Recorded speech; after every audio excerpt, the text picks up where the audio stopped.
Hi, this is gonna be a different video. Normally I make like nature photography with a drone and so on, but this one is a bit different.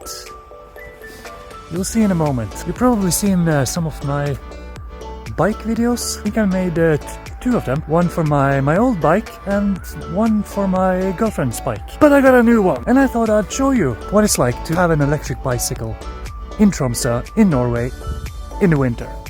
Yes, damn, that's a big boat. Anyway, I sold my old bike. It was a SC Comp from XXL. I have nothing wrong to say about the old bike. It was excellent in almost every way. Why did I sell my old bike? Well, in the north of Norway, we have a lot of different weather. As you can see, we have some snow. There's a lot of ice. We have a lot of weather. And I needed a bike that could go on any weather condition. So this is the bike I bought.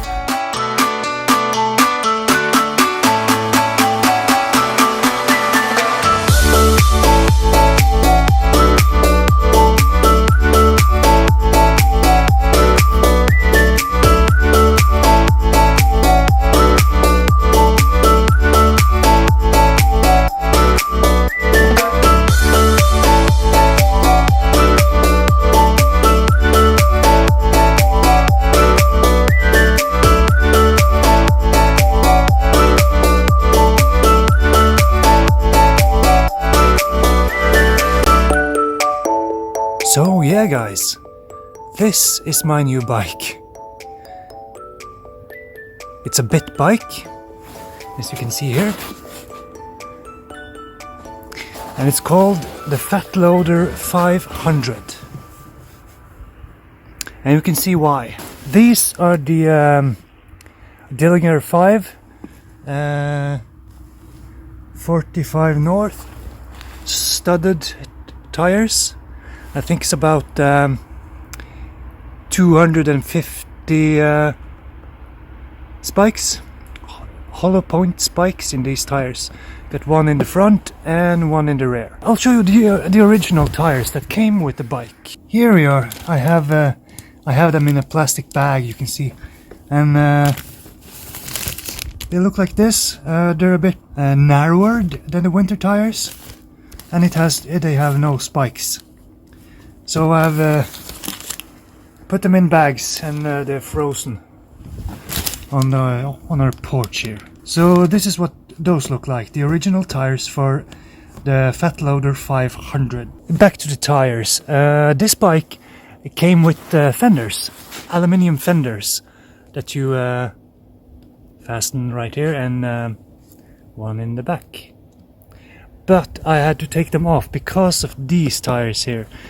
These are, I think they are 26 times 4 inches wide. When I put them on, they kept scraping on the inside of the fenders, so I had to take them off. On both wheels, actually. I'll go back here. There was a fender, like just above here, but I had to take it off because the tires were too wide and they just managed to fit in here, but that's okay. This bracket comes with the bike pre-attached, and comes with a backlight as well, which usually works when it wants to, and there's a switch for it under here, you can see. Oh, there we go. Got it. It has a light in the front. I'll turn the bike on so you can see how the light is. And of course this is powered by Bafang. Here are the controls. Here's the display. And here is the Bafang M400 engine. It's a good engine. It has 80 Newton meters of torque and 250 watts engine, I believe. It's standard in Europe. And if we And if we power the bike on, just hold it and release. There we go. This is what the display looks like. And just hold this button in for 4 seconds. There we go. You can see the light turns on. It has the light sensor, and it can sense when it's dark outside, and it automatically turns on the front light, which is neat, but a little bit annoying when you're driving or when you're cycling through street lights, because every time you pass a street light, this will turn off because it thinks it's light. So that's a bit stupid, but you can change the light sensitivity if you go into the settings and all that.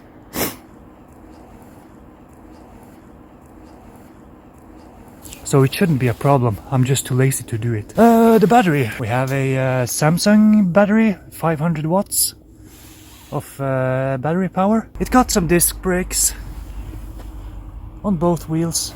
I am not a bike guy. I don't know much about bikes, but I have some years of experience riding them. So this is just my opinion. So then, it says Bitbike on it, but it's really not a Bitbike. Let me explain. In Norway we have a company that's called Bitbike, and they sell their own bicycles.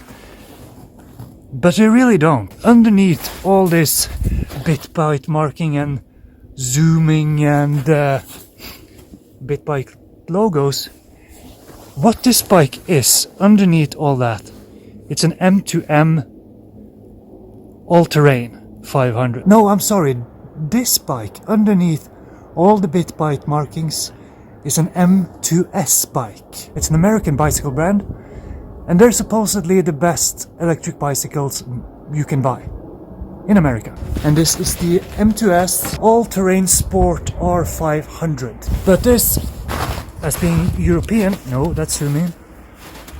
This falls under European rules. It cannot have the same engine.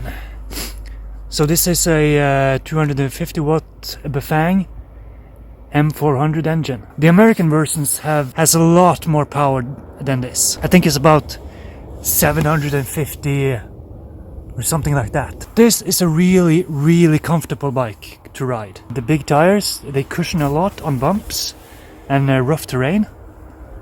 And also the front shock helps as well. This is an extremely heavy bike. It's got an aluminium chassis. Everything is aluminium, I think. The tray here is also aluminium, and it's very heavy. And the rims are heavy. They weigh about one tire weighs approximately 2 kilograms each. It's a heavy bike. It weighs about 26 to 27 kilograms. And that's just the bike. I think it weighs a little bit more with these winter tires. And when you have driven it for some time, you notice that this bike really was meant for a bigger engine. Being an American bike with the American rules of how much power an electrical bicycle can have, they've built this bike based on that, I think.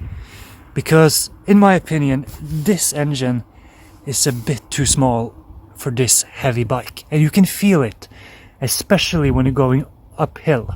Even with 80 Newton meters of torque in this engine, you really feel the weight of this bike when you're going uphill. Here in Europe, it's not allowed with a